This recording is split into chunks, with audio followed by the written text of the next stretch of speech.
Hello, praise the Lord. இந்த நாள் உங்களுக்கு நன்மை நிறைந்த நாளாய் அமைவதாக என்று இயேசுவின் நாமத்தில் உங்களை வாழ்த்துகிறேன்.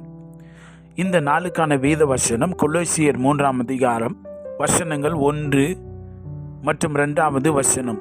நீங்கள் கிறிஸ்துவுடனே கூட எழுந்ததுண்டானால் கிறிஸ்து தேவனுடைய வலது பாரிசத்தில் வீற்றிருக்கும் இடத்தில் உள்ள மேலானவைகளை தேடுங்கள்.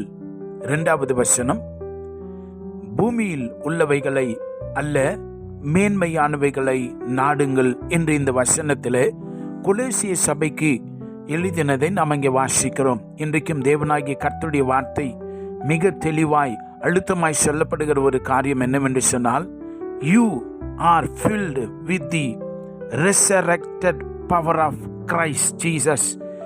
உயிர்த்தெழுந்த இயேசுவின் வல்லமையினாலே நீங்கள் நிரப்பப்பட்டவர்களாய், அந்த உயிர்த்தெழுந்தின் வல்லமையினாலே நீங்கள் உயிர்ப்பிக்கப்பட்டிருக்கிறீர்கள். அப்ப தேவன் சொல்றாரு, நீ பரலோகத்துக்குரியவைகளை பார்த்து கொண்டே என்று தேவன் சொல்லுகிறார். சிம்பிளா சொல்லணும், ஸ்ட்ராங்கா சொல்லணும்னு சொன்னா, சேஞ்ச் யுவர் ரூட். உங்க ரூட்டை மாத்துங்க, அவ்வளவுதான். இன்னைக்கு நிறைய பேர் ரூட்டை மாத்தாமலே இருக்கிறோம். இன்னைக்கு பெட்ரோல் பங்க்ல நீங்கள் போகிற பொழுது பக்கத்தில் பெட்ரோலும் இருக்கும், பக்கத்தில் டீசலும் கிடைக்கும். ரெண்டுங்க ஒரே இடத்துல கிடைக்கும். அதனால உங்க பைக்கை கொண்டு போய், பக்கத்தில் தானே டீசல் இருக்குது, பெட்ரோலுக்கு பதிலாக டீசல் போட்டா உங்க ஸ்கூட்டர் ஓடாது, உங்க பைக் ஓடாது.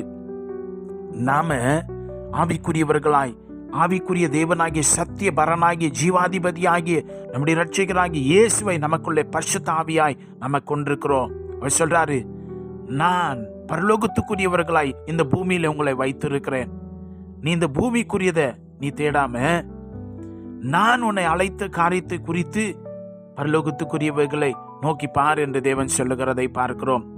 டோட்டலா என்ன சொல்றாருன்னா, ஏசப்பா நீ ஜெயம் பெறணுமா, நீ விடுதலை அடையணுமா, you want to experience heaven in this earthly life, இந்த பூமிக்குரிய இந்த வாழ்வில் இப்ப நீ பரலோகத்தை பார்க்கணும்னு சொன்னா, ஜஸ்ட் சேஞ்ச் யுவர் ரூட். நிறைய பேர் என்ன பண்றாங்க சொன்னா, ஒன்னு மாமிசத்துக்குரியவர்களே காரியங்களில் யோசித்து கொண்டிருக்கிறார்கள், அந்த ரூட்ல எடுக்கிறாங்க. பெட்ரோலும் டீசலும் மிக்ஸ் பண்ண என்ன நடக்குமோ அதே போலதான் காரியங்கள் மாறிக்கொண்டே இருக்கிறது. பரிசுத்த ஆவியானவர் இங்கே எச்சரிக்கிறதை பார்க்கிறோம்.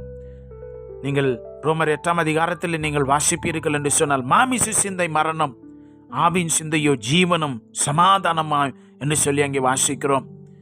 அப்ப தேவன் சொல்றாரு, நான் உன்னை ஆவிக்குரியவர்களாய் அழைத்து, உன்னை அபிஷேகித்து, உன்னை முத்தரித்து, உன்னை மாற்றி வைத்திருக்கிறேன்.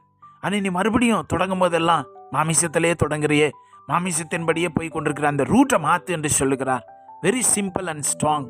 நீங்க ஜெயிக்கணுமா, சுகமாக வேண்டுமா, அந்த இயேசுவின் நாமம், ஏசப்பாவுடைய நாமம் உங்க வாழ்க்கையில் உயர்த்தப்படணும்னு சொன்னா சொல்லுங்க, நான் ஆவிக்குரியவளாய் நான் வாழ போகிறேன். I'm going to follow the voice of the Holy Spirit. பரிசுத்தாவின் சத்தத்தை நான் கேட்க போகிறேன் என்று சொல்லுங்க. பிசாசின் சத்தத்தை கேட்காதீங்க. பிசாசு சொல்றதெல்லாம் நெகட்டிவா இருக்கும், தோல்வியா இருக்கும், பயமா இருக்கும். அவளை சொல்லுகிறதெல்லாம், பரிசுத்தாவியனை சொல்லுகிறதெல்லாம் என்ன தெரியுமா தெரியும், கேட்கும். Nothing is impossible to God. தேவனால கூடாதது ஒன்றுமில்லை என்று பரிசுத்தாவியனை சொல்வார். பிசாசு என்ன சொல்வான், எதுவுமே முடியாது, எல்லாம் கஷ்டம். இஸ்ரவேல் ஜனங்கள் அப்படிதான் விடுவித்துக் கொண்டு வந்தாரே, மகிமையாய் விடுவித்தாரே. கர்த்தராகிய தேவன் யெகோவா என்று நிரூபித்துக் கொண்டு வந்தாரே, நம்பலையே. வணங்கா கழுத்துள்ள ஜனம், கடின இருதயம் உள்ள ஜனம். 40 வருஷம் ஆச்சு, 40 நாளிலே போயிருக்கலாம், 40 வருஷம் ஆயிற்று. ஒருவேளை அப்படித்தான் நீங்களும் 40 நாளுக்குள்ளேயும் 40 வருஷத்துக்குள்ளேயும் இடையில இருக்கிறீங்களா? ஜஸ்ட் ரூட்டை மாத்துங்க. I'm going to be spiritual person. I'm going to copy Jesus என்று சொல்லுங்க. பரிசுத்த ஆவியானவர்படியே நான் நடத்தப்பட போகிறேன் என்று சொல்லுங்கள். அல்லேலூயா. அப்ப என்ன சொல்றாரு, இந்த பூமிக்குரியதை பார்க்காத, நீ பக்தியா இருக்கிறன்னு சொல்லி அதோடைய பக்தியினுடைய ரிசல்ட்டை பார்க்காமலே, ஏன் சொன்னா அந்த ரூட்டை நீ ஒன்னும் கரெக்டா தேர்ந்தெடுக்கல. ஈஸியா போற ரூட்டை விட்டுட்டு கடினமான ரூட்டை நீ தேர்ந்தெடுக்கிற. மாமிசம் ரொம்ப கஷ்டம், ஆவிக்குரியது வெரி சிம்பிள் அண்ட் பவர்ஃபுல். அல்லேலூயா. அப்ப தேவன் என்ன சொல்றாருன்னு சொன்ன 2வது வசனத்துல, பூமி அடுத்தவைகளை அல்ல, பூமியில் உள்ளவைகளை அல்ல, மேலானவைகளை நாடுங்கள். அந்த பரலோகத்துக்குரியதை பாருங்க.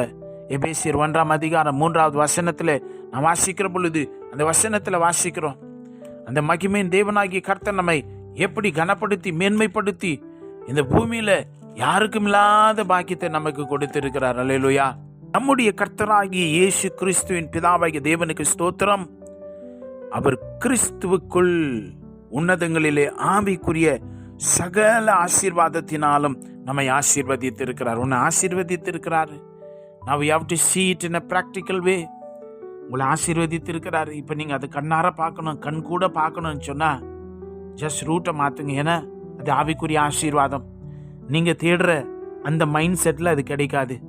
When your mind becomes very spiritual and devoted and divine, நீங்கள் பார்ப்பீங்க அந்த ஆவிக்குரிய ஆசீர்வாதம் எங்கே இருக்குது, அது எப்படி உங்களுக்குள்ளே கொண்டு வரணும், எப்படி அது உங்கள் வாழ்க்கையில் செயல்படணும், எல்லாம் பரிசுத்த ஆவியானவர் உங்களுக்கு விளக்கி காட்டுவார். பேதுரு கடலிலே இறங்கி நடந்தது ஒரு ஸ்பிரிச்சுவல் பிளஸிங். இறங்கி நடந்தா தான் சுய பலம் அல்ல, அது தேவ பலன், ஆவிக்குரிய பலன். ஆனால் எப்போ ரூட்டு ஒரு செகண்ட் ரூட்டு மாறிச்சோ அவனால் முடியலை. எனக்கு அன்பான தேவனுடைய பிள்ளைகளே, தேவன் நமக்கு ஆவிக்குரிய சகல ஆசீர்வாதத்தை வைத்திருக்கிறார். when you receive that, all will be subdued. எல்லாமே கீழே இறங்கி ஓடி போகும், மறைந்து கொள்ளும், நிற்காது.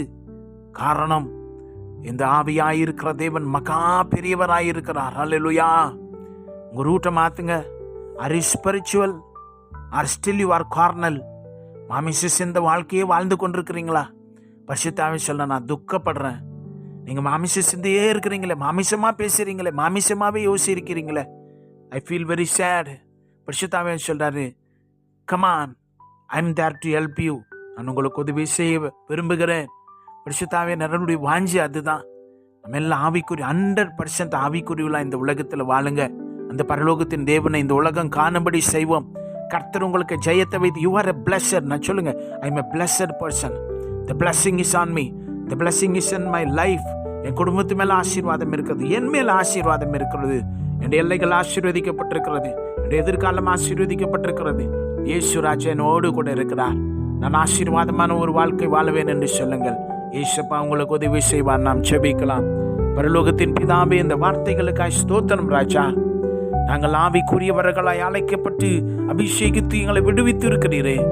நாங்கள் ஆவிக்குரியவர்களாய் இந்த உலகத்திலே வாழ்ந்து நம்முடைய ஆவிக்குரிய சகல ஆசீர்வாதங்களும் ஈவுகளையும் பெற்றுக்கொண்டு உம்மை பிரதிபலிக்க நீர் எங்களுக்கு உதவி செய்ய வேண்டுமாய் ஜெபிக்கிறோம். இந்த நாளிலும் மாமிசத்துக்கும் ஆவிக்கும் இடையிலே போராடி கொண்டிருக்கும் பிள்ளைகளை இந்த காலையிலே நீர் தொடுவீராக. எல்லா அந்தகார கிரிகள் நஸ்ரேனாகி இயேசுவின் நாமத்தில் கட்டுகள் ஒட்டைகிறதுக்காய் ஸ்தோத்திரம். In Jesus name. நீர் மகா பெரிய காரியங்களை செய்கிறீர், அதற்காய் நன்றி. கோடி கோடி ஸ்தோத்திரம். இயேசுவின் நாமத்தில் ஜெபிக்கிறோம் பிதாவே. ஆமென். God bless you.